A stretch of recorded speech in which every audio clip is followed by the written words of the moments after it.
programa de hoje você vai conhecer a história do movimento negro a partir da década de 70. Como foi a luta contra o racismo durante a ditadura? E no período democrático, quais são os desafios da população negra? Agora, no Caminhos da Reportagem.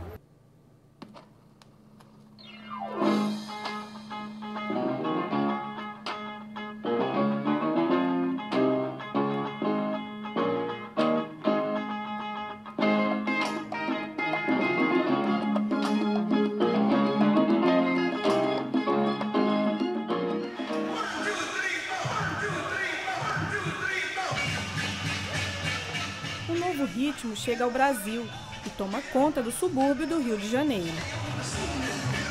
A coisa começa lá exatamente no final dos anos 60, né? Quando chega ao Brasil de forma bem calma e tranquila, até silenciosa, esse material da black music, né, americana. Música black, leia-se, né, o soul de James Brown. Esse material chegava ao Brasil timidamente pelas rádios, por meios de aqueles que traziam para o Brasil normalmente material clandestino, né? Leia-se aeromoças e até mesmo as empresas que importavam legalmente. E culminou com a vinda do James Brown ao Rio de Janeiro, no Canecão, e faz um baile black que foi apoteótico. Futuras lideranças, entre eu, que ali estivemos, falaram, é isso aqui, essa é o lance. O Brasil vivia sob o regime militar, imposto pelo golpe de 64. Mas o clima de repressão não conteve o avanço do chamado movimento soul, que explodiu nos bailes da época. Eu pirei, né? Por quê? Porque eram 1.500 jovens dentro de um clube, praticamente sem uma iluminação, né? A iluminação era uma pessoa em cima de uma cadeira com uma lâmpada fazendo um movimento. Essa era a iluminação do baile e um som altamente pesado. Aquele visual bonito, né? Todo muito plástico, muito colorido, né? Os sapatos altões, né? A calça lá em cima, as bocas fininhas. Era um visual diferente que apaixonou a garotada, galvanizou a atenção dessa juventude que, no fundo, ansiava por identidade negra. A gente queria aquele cabelo afro, né? Só que nós não tínhamos produtos, nós não tínhamos nem o pente. Então nós passamos a criar os nossos produtos, né? Por exemplo, eu penteava meu cabelo black com aros de bicicleta enfiados numa madeira. O Renascença foi um dos clubes onde os chamados bailes black ganharam força. O local ficou famoso por causa das noites do Shaft. Shaft é um filme dos anos 70, é um policial negro poderoso, tanto esperto como policial, como durão, forte, né? Era um emblema para aquele movimento negro de ações afirmativas dos anos, final dos 60 e início dos 70. Shaft's his name, Shaft's his game. Nós pegamos todo aquele material fotográfico existente, mais o material de artistas da época, né? Barry White, James Brown, Steve Wonder, Annie Warwick, etc., etc. Reproduzimos isso em slides e projetávamos nas noites do Shaft, nas domingueiras. Então nós tínhamos lá cerca de quase 500 slides sendo projetados no grande paredão. Nós captávamos também no público as pessoas, o grande público, fotografávamos e ali começávamos silenciosamente a criação da autoestima, né, da consciência racial.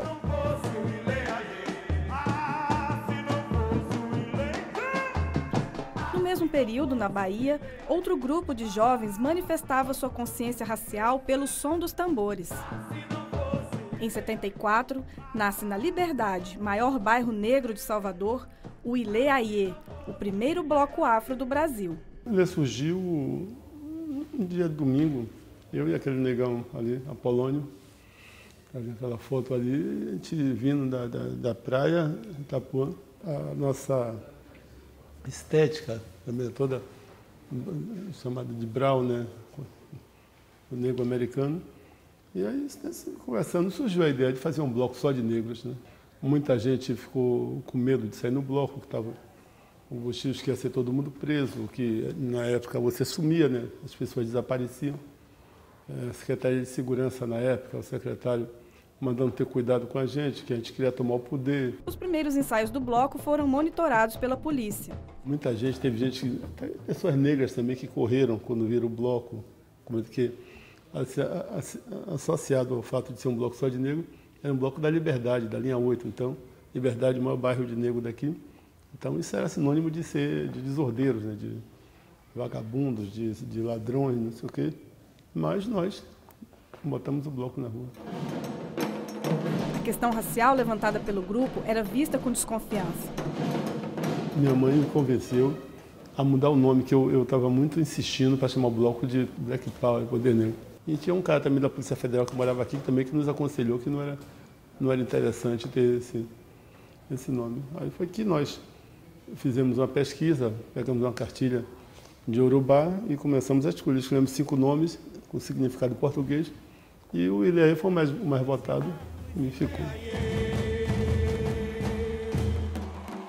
Nós tínhamos, né, um cenário político, direita e esquerda. Né? Direita, a opressão, o governo Ernesto Geisel, ali, em 76. Né? Por sua vez, você tinha a esquerda, né, com os comunistas, propensos terroristas, etc. E essa esquerda que não nos via muito bem, porque eles nos viam como seguidores do imperialismo americano, pelo fato de curtir a música americana.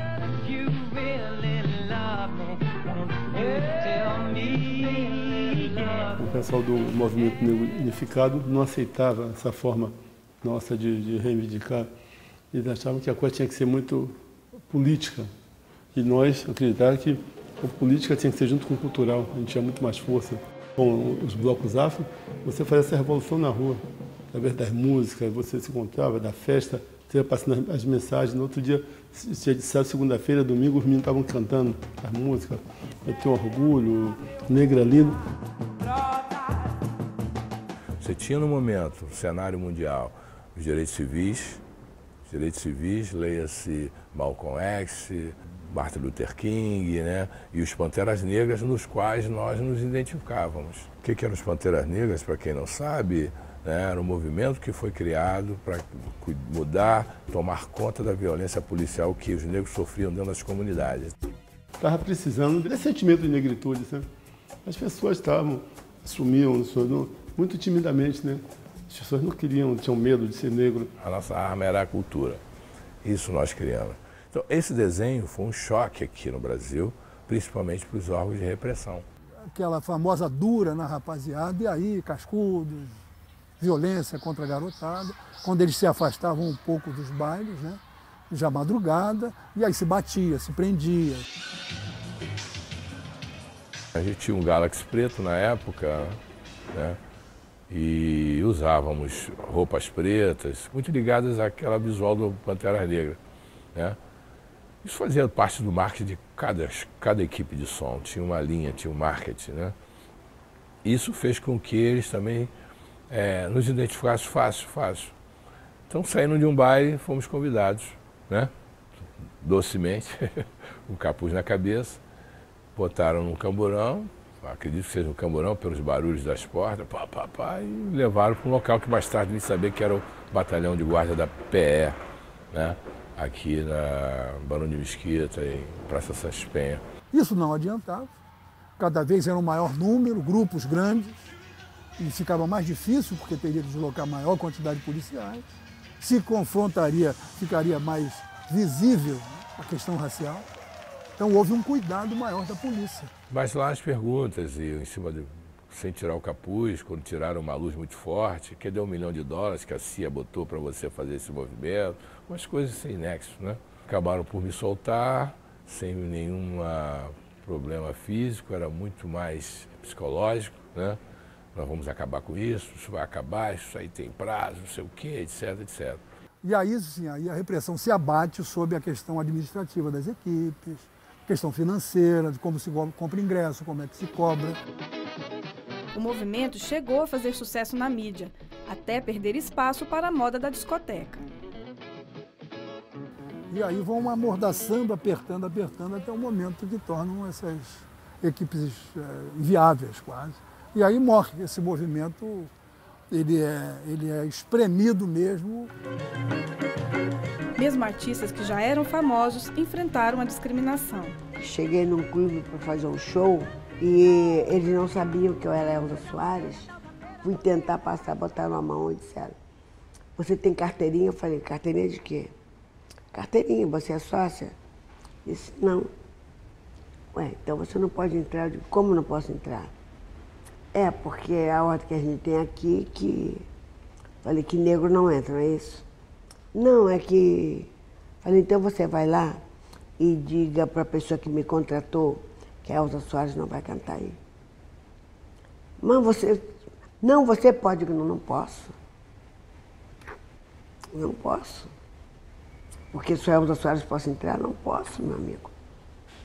Meu nome é Elza Soares, mas a pele é essa que vocês não querem que entre aí." E não fiz o show.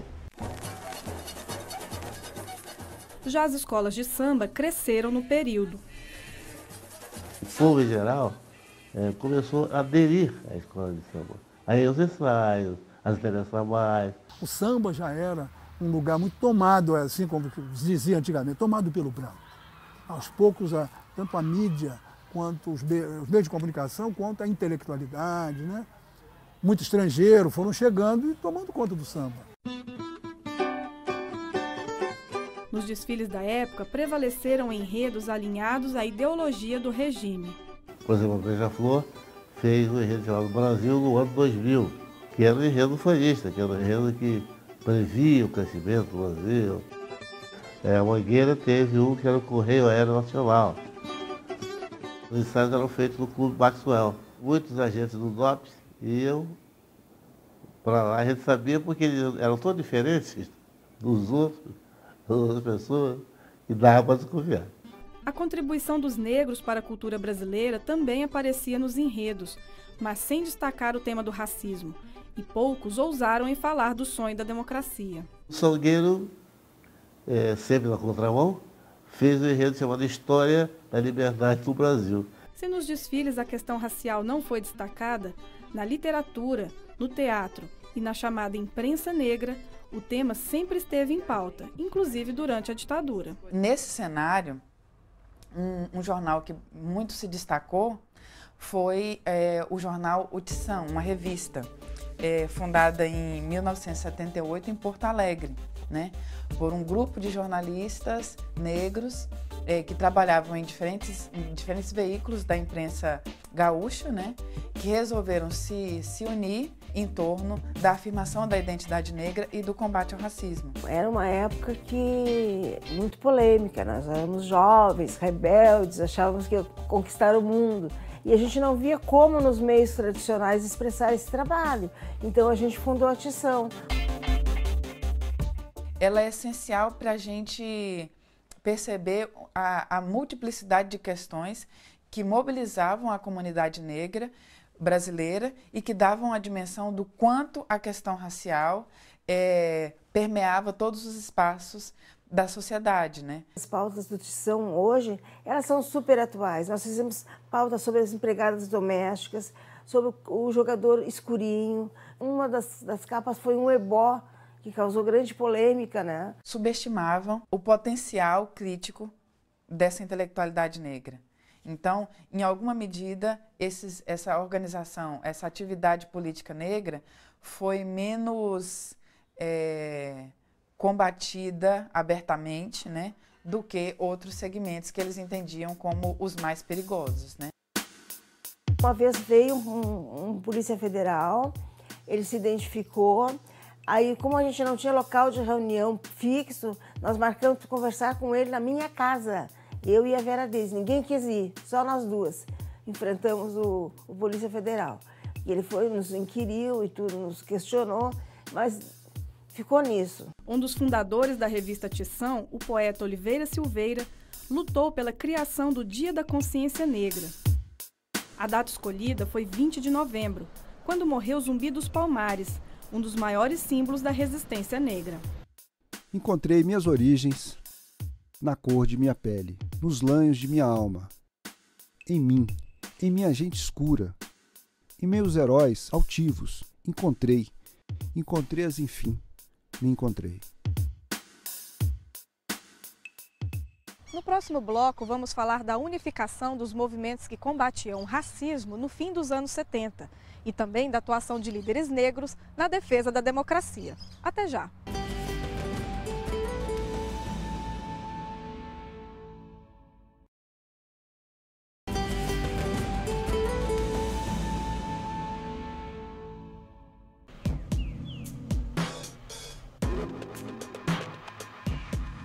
Eu conheci ele num casamento.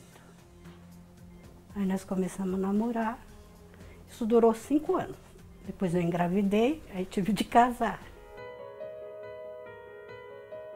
O marido de Sueli, Robson da Luz, tinha 22 anos quando foi preso roubando frutas de um feirante em Guaianazes, na zona leste de São Paulo.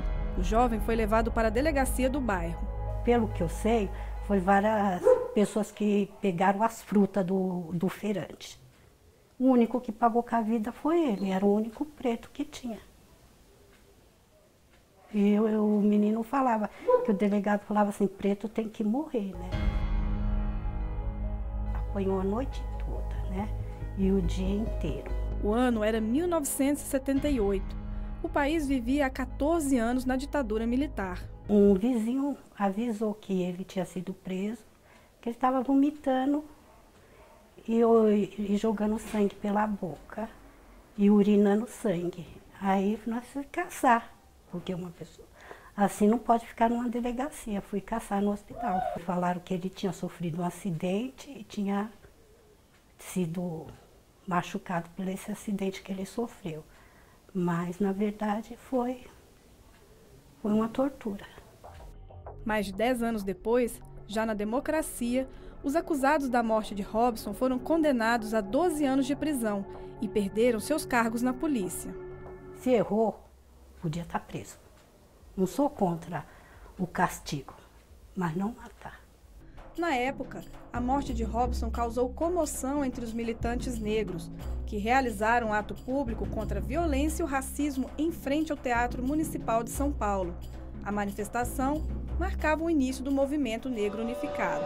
Cada negro que for, mais um negro virá para lutar com sangue ou não, com uma canção. No período que nós estávamos preparando o ato, no bairro da Lapa foi assassinado pela PM Milton Lourenço, um operário.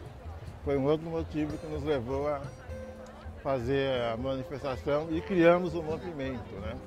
O Brasil estava sob vigência do Ato Institucional número 5, que proibia qualquer tipo de reunião e manifestação pública. Nós fizemos toda uma articulação para garantir a realização do ato. Tinha alguns setores mais à direita que participavam da discussão, eles nos forçaram a entregar uma carta para o Erasmo Dias, que era o secretário de Segurança Pública, e nós fomos entregar. Mas quem pode garantir que nós não vamos ser reprimidos? Porque é proibido, nós vamos fazer. Aí ele falou assim, olha, se no Brasil diz que não existe racismo, como é que eles vão reprimir quem está combatendo o racismo?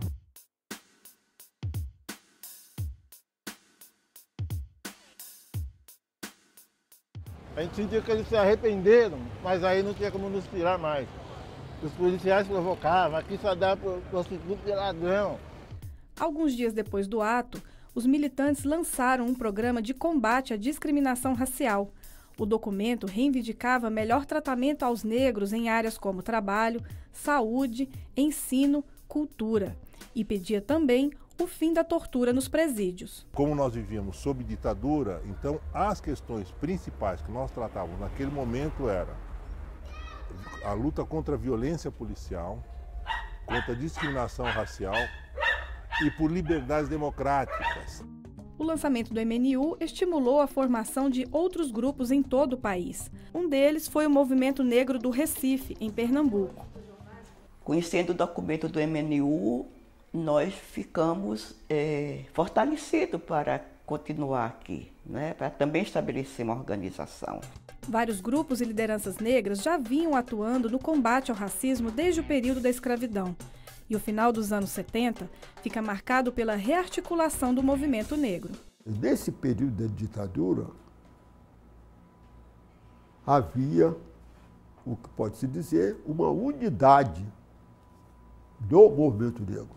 O Brasil ainda passava por aquela euforia do chamado milagre econômico e era muito evidente o setor que ficou mais afastado das possibilidades de se beneficiar daquele crescimento foi efetivamente a população negra. A ditadura,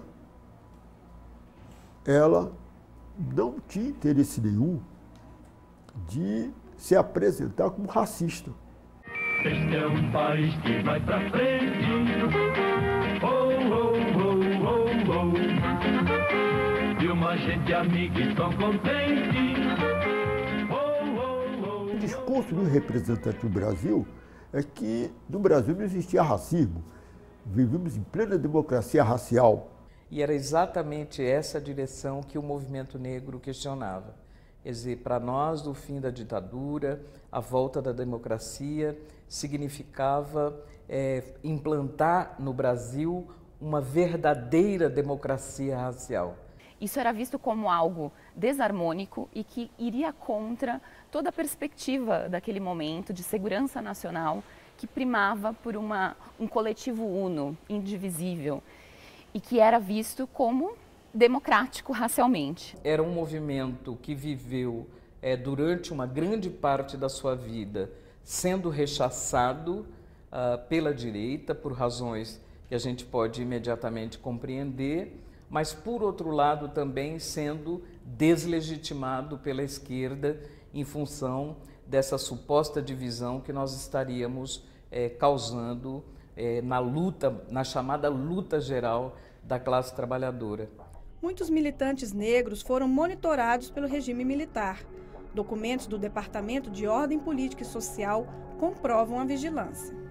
É possível notar que há sim uma intenção de controle, de vigilância desses movimentos por conta dessa temática negra e não somente por conta das ideologias que estavam circulando no mundo naquele momento. A gente encontra desde convite a uma festa Black Power, que era um termo muito mal visto, entendido como um elemento estrangeiro que estava sendo trazido e contaminando a juventude negra, bem como estatutos de movimentos, trabalhos de seminários nas faculdades, como PUC, USP, que traziam a reflexão de intelectuais como Abdias do Nascimento, entre outros, que traziam essa perspectiva do que é a questão negra, o que era a questão de classe, de raça, etc. E vão ser apreendidos, seja por arapongas próprios de investigação do movimento negro ou do movimento estudantil. Mas eles não queriam nos prender por estar fazendo o movimento negro. Embora lá nos documentos deles dizia que nós éramos de orientação comunista, aquelas coisas todas. Eles queriam armar para gancho para cima de nós. De roubo, pegar com droga, e isso nós sempre fomos muito atentos. A lógica do DEOPS sempre foi de acúmulo de informações o máximo possível.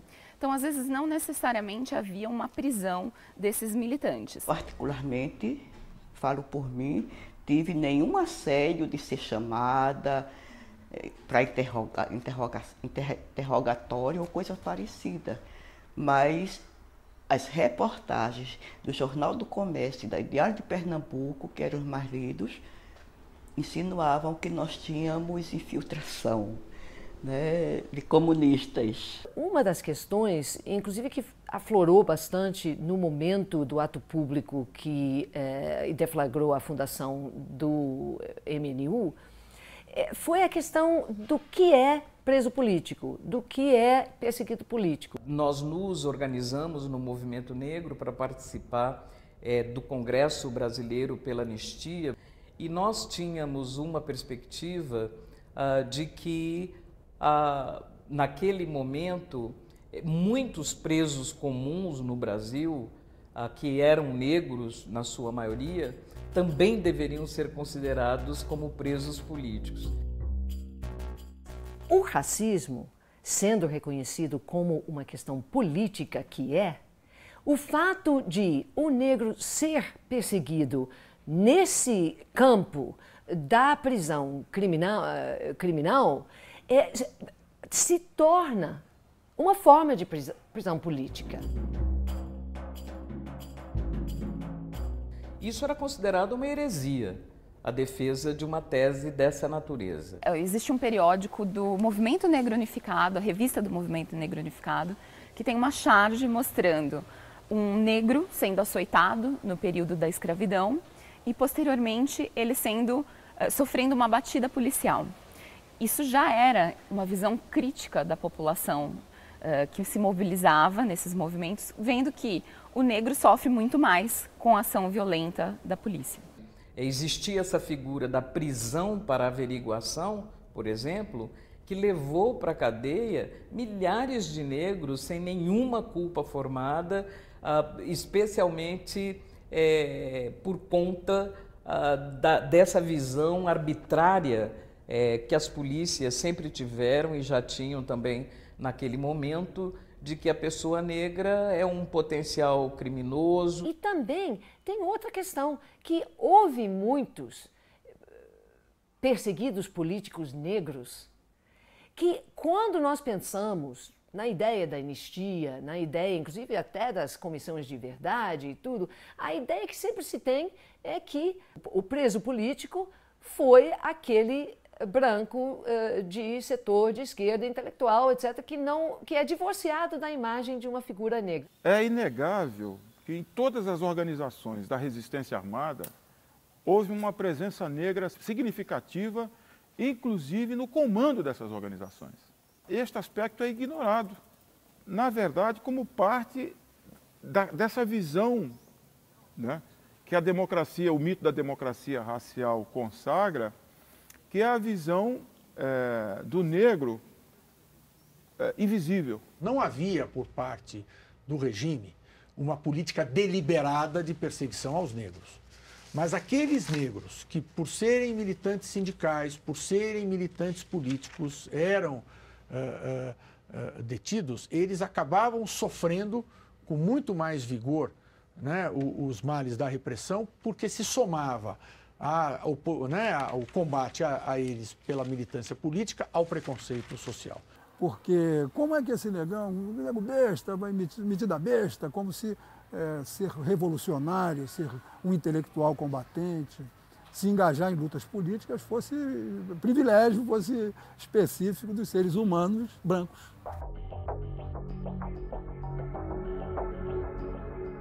Analisar o papel dos negros na ditadura significa, concretamente, analisar o nosso papel na história recente do Brasil e na história brasileira. Segundo um levantamento da Comissão da Verdade Rubens Paiva, de São Paulo, dos 437 desaparecidos políticos da ditadura, 42 são negros. Entre eles, Oswaldo Orlando da Costa, conhecido como Oswaldão. Eles não sabiam quem era. Sabia que era um tio, que tinha ido para o exterior, que estudava engenharia, mas não podia citar o nome dele. Oswaldão foi um dos principais combatentes da guerrilha do Araguaia. Antes de ingressar no Partido Comunista, foi atleta e estudou engenharia na antiga Tchecoslováquia.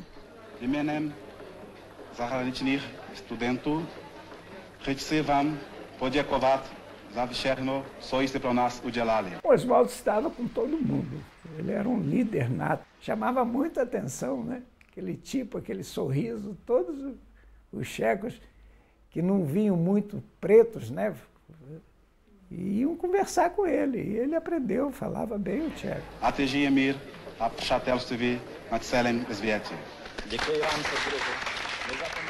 Sempre foi dito pra gente, olha, você é negro nesse país, se você quiser vencer, você tem que estudar para tentar diminuir o seu progresso e as suas chances vão ser mais reduzidas.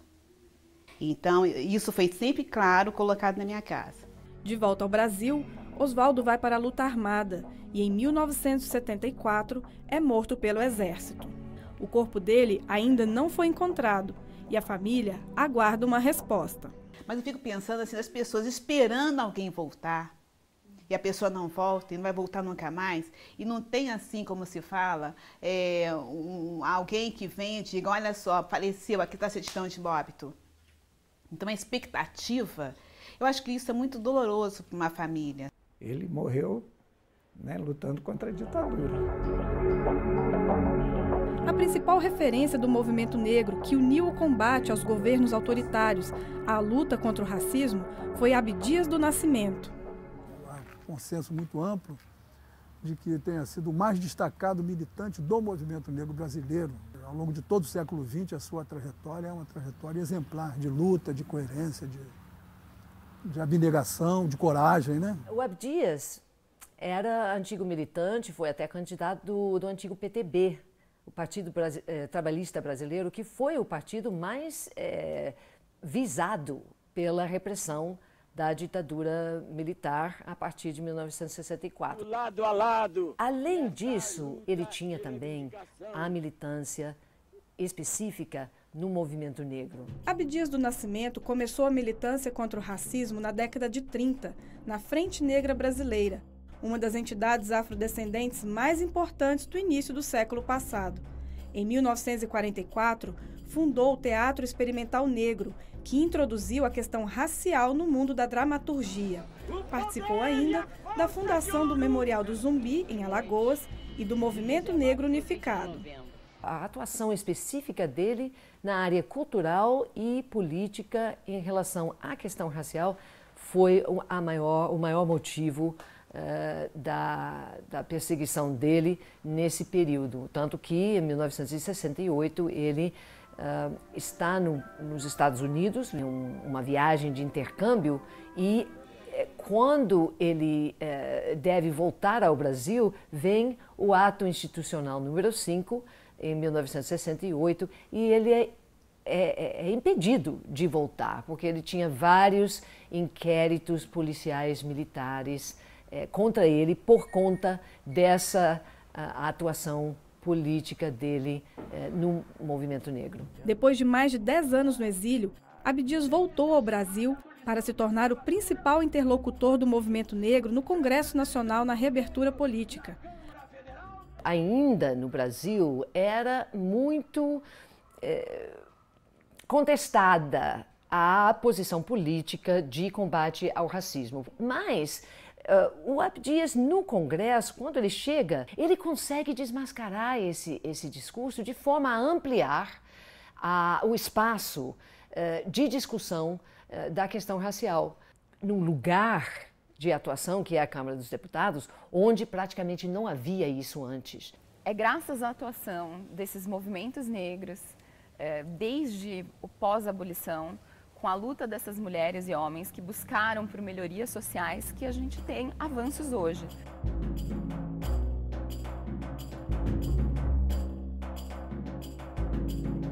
Depois do intervalo, vamos mostrar como vivem quilombolas que ainda lutam pela terra. E mais, conheça histórias de famílias que perderam seus jovens para a violência. Daqui a pouco.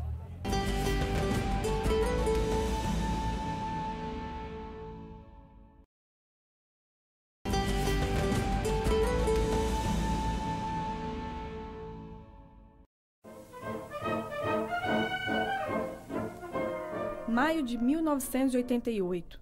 O Brasil celebrava o centenário da abolição da escravatura. Nas ruas, o movimento negro apresentava outro significado para a libertação dos escravos no Brasil.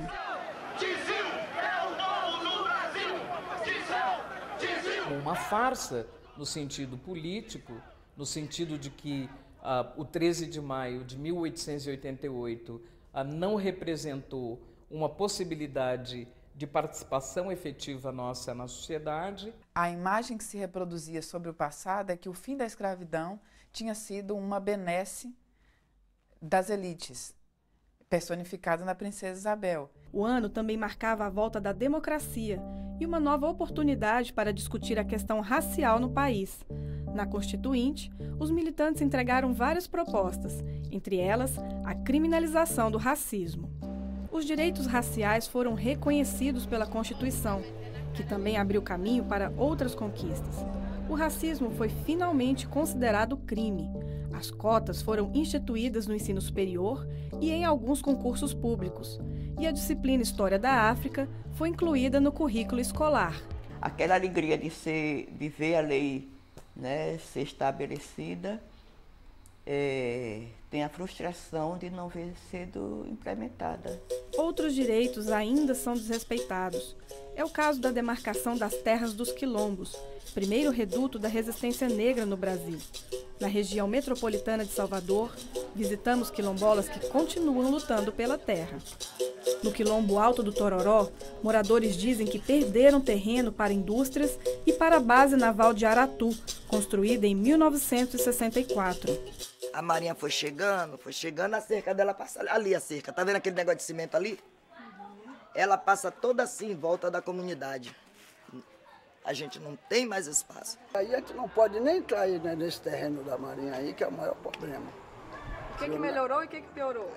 Piorou e piorou, porque se entrar aí agora, o terreno que era nosso. Aqui embaixo tem uma fonte aqui que chama Dedé, que a gente apanhava água para ir para todo mundo cozinhar, tomar banho e lavar roupa. Isso aí acho que é racismo, viu? A redução da área ameaça a tradição da pesca e do plantio, principais fontes de renda da comunidade. Que aqui as crianças já crescem pescando. Eu aprendi a pescar com meu pai, ele tinha 10 anos. Não tem outra opção, eu tenho que pescar para não ficar não falta madeira de casa. Com a falta de espaço, as tradicionais casas de barro com grandes quintais deram lugar a puxadinhos e becos. Nossa cultura é ter uma casa, né, espaçosa, com um quintal grande, onde se plante pimenta, coentro, limão. A comunidade também reclama da violência dos militares. Depois que o pessoal começaram a querer trazer a imprensa para aqui, foi que eles aí tomaram medo e se afastaram. Mas os navais passavam tarde da noite correndo aqui, subindo e descendo, ficava todo mundo assustado aí. O irmão dele uma vez foi humilhado por eles aí embaixo, deixou nu, botou pistola na cabeça, meteu botina no pescoço, bateram, levaram preso, ainda tomaram o pescado do menino. Eles não têm autoridade para fazer isso. Apesar disso, eles não querem deixar a terra. Nasci, me criei aqui, vou continuar aqui até morrer. Não adianta fazendeiro questionar, ou marinha questionar, porque da União não é nada da União, é nosso por direito.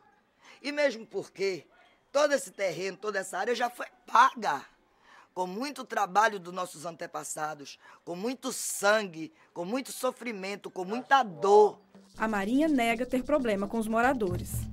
Bem perto dali está a comunidade quilombola Rio dos Macacos, formada por quase 70 famílias descendentes de escravos que trabalharam e se refugiaram nessa área há mais de 100 anos.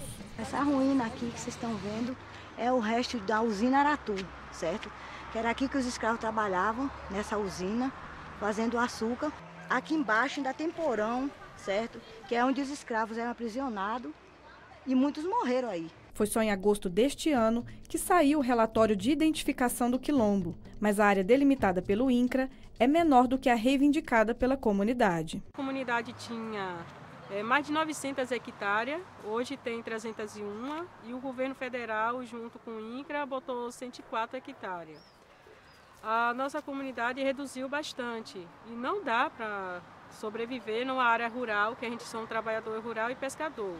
Quem controla a entrada no quilombo é a Marinha. Nossa equipe foi impedida pelos militares de visitar a comunidade. Os próprios quilombolas contam que às vezes não conseguem passar pela vila. Quando eles não querem, a gente tem que ficar ali na frente passando fome, sede, não só a gente adulto como criança. Nossos filhos para poder estudar é uma luta. Em nota, a Marinha do Brasil afirmou que a área ocupada pela comunidade pertence à União. No local, existe uma barragem que abastece a base naval de Aratu e também uma vila militar, onde vivem 450 famílias. Por razões de segurança, a Marinha controla o acesso ao local, identificando inclusive os moradores. Já morreram gente na frente da vila militar, já teve gente espancada, criança espancada, idoso também, pessoas estrupadas dentro da vila naval e outras pessoas, e aí o governo não faz nada. De acordo com a Marinha, as lideranças da comunidade fazem uma campanha difamatória contra a instituição, com acusações inverídicas como a de supostas ações de força cometidas pelos militares. A nota afirma ainda que todas as denúncias são apuradas. Pretos e pardos são as maiores vítimas de morte violenta no Brasil. Segundo o mapa da violência, para cada jovem branco assassinado, morrem 3 jovens negros.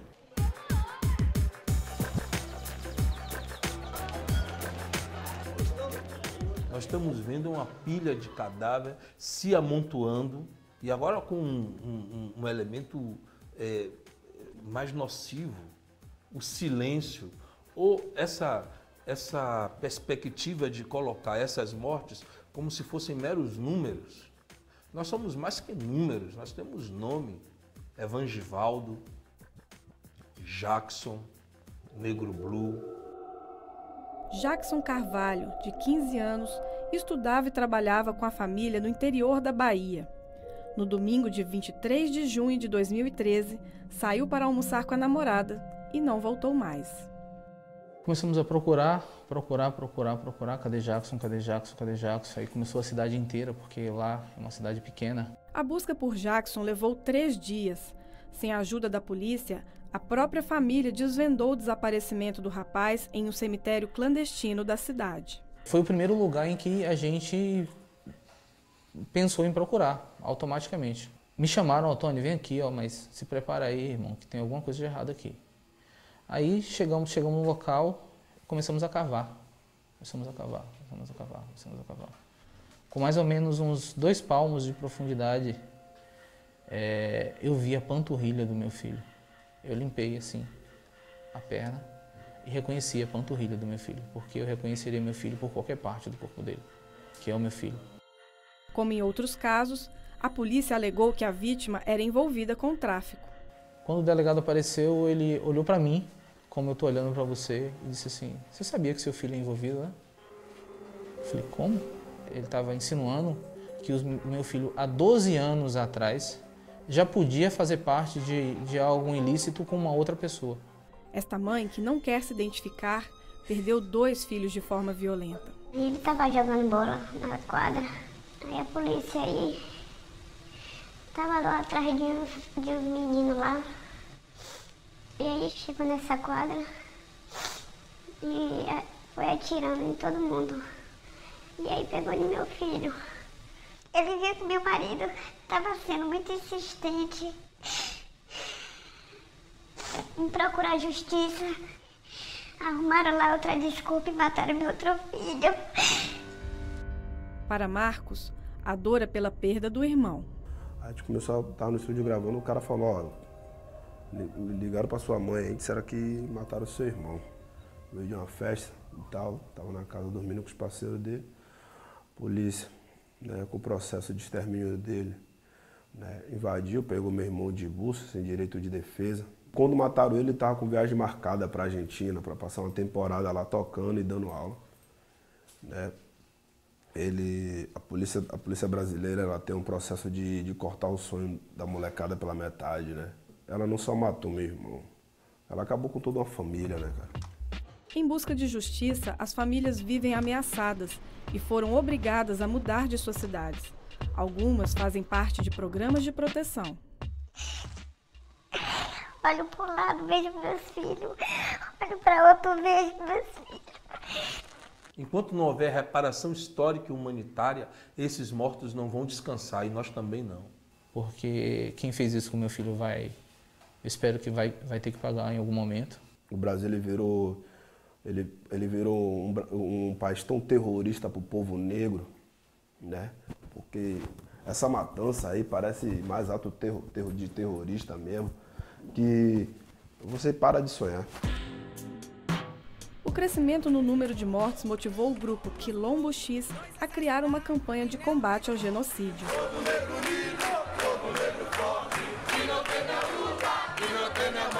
A campanha Reaja, ela surge de uma palavra de ordem do MNU. E é uma palavra de combate. Você tem que colocar na frente a ideia de que nós não aceitamos isso e que nós não vamos aceitar isso de cócoras. Nós temos que fazer enfrentamento. esse extermínio da juventude negra no nosso país é em razão da sua raça, é em razão da sua etnia. Nós temos diversos exemplos. Nós temos a chacina de Acari, onde mais de 12 jovens foram mortos, todos negros. Nós temos o exemplo da chacina da Candelária, o massacre do Carandiru, onde a maioria dos presidiários eram negros, a chacina de Vigário Geral. A tortura é algo comum, banal, em delegacias policiais, né? O Amarildo é apenas um caso. Essa própria ideia de Estado democrático de direito não nos alcançou.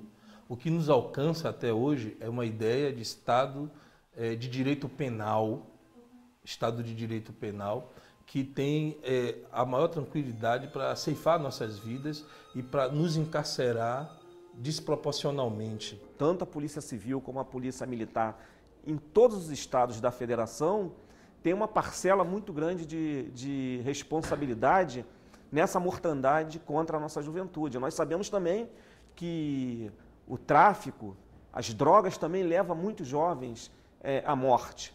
Mas nós temos que cobrar do Estado uma nova abordagem frente à juventude pobre desse país, que, na sua grande maioria, é negra. Sabemos que existem algumas iniciativas, inclusive junto às polícias, de reverter esse quadro, de trabalhar por uma conscientização maior, mas é um processo que ainda demanda muito trabalho e muita boa vontade, sobretudo dos setores brancos da sociedade. A gente tem que levar para dentro das comunidades carentes, onde essa juventude é a maioria, programas sociais, programas educacionais, programas de formação técnica, programas que dêem uma perspectiva de futuro para essa juventude. A democracia não eliminou a violência nem o racismo, mas trouxe diversidade e novos desafios para o movimento negro. É muito difícil você identificar o crime de racismo no Brasil. O Poder Judiciário tem desqualificado as manifestações racistas e colocado como injúria racial, que é um crime de menor potencial ofensivo, e a penalidade é bem menor, né?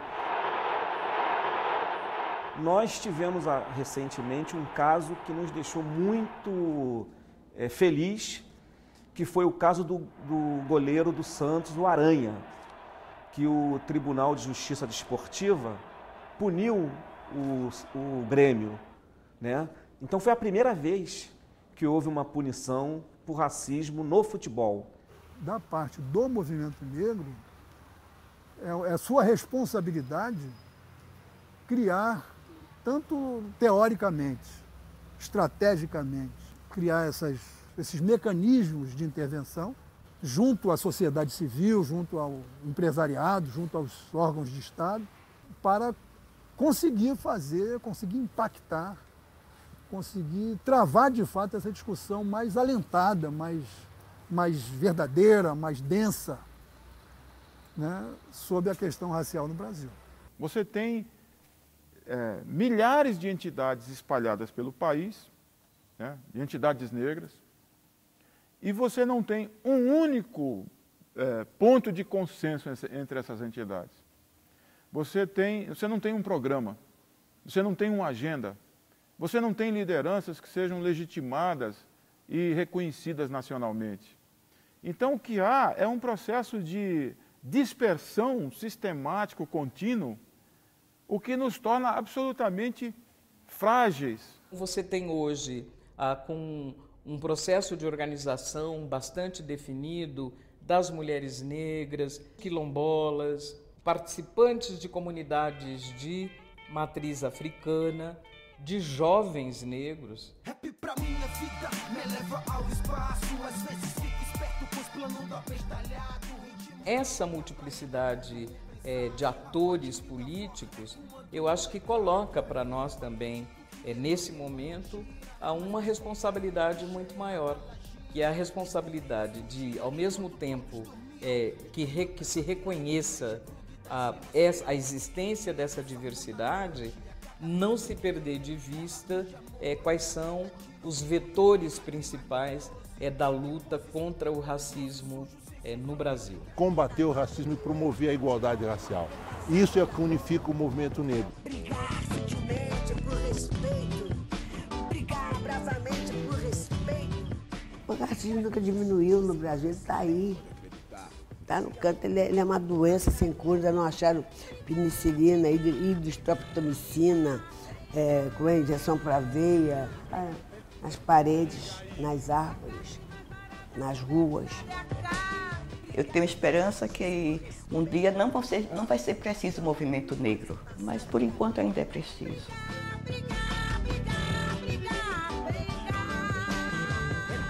Poder não se atinge com a existência de um órgão de promoção da igualdade racial. Poder você atinge com a possibilidade concreta que pessoas negras que defendem uma determinada perspectiva política tenham de participar das decisões que dizem respeito à sociedade brasileira como um todo.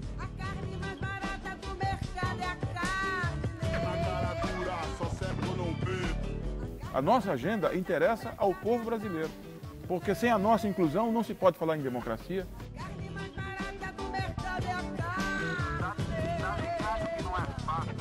A única possibilidade real que nós temos de construir uma sociedade mais justa é aprofundando a democracia. Aprofundando a democracia significa que o conjunto do povo negro ser protagonista e sujeito da sua própria história. As pessoas nascem iguais, morrem do mesmo jeito, são enterradas do mesmo jeito. Ainda existe essa coisa que eu não entendi o que é. Não vou entender nunca o que quer dizer preconceito. A carne mais barata do mercado é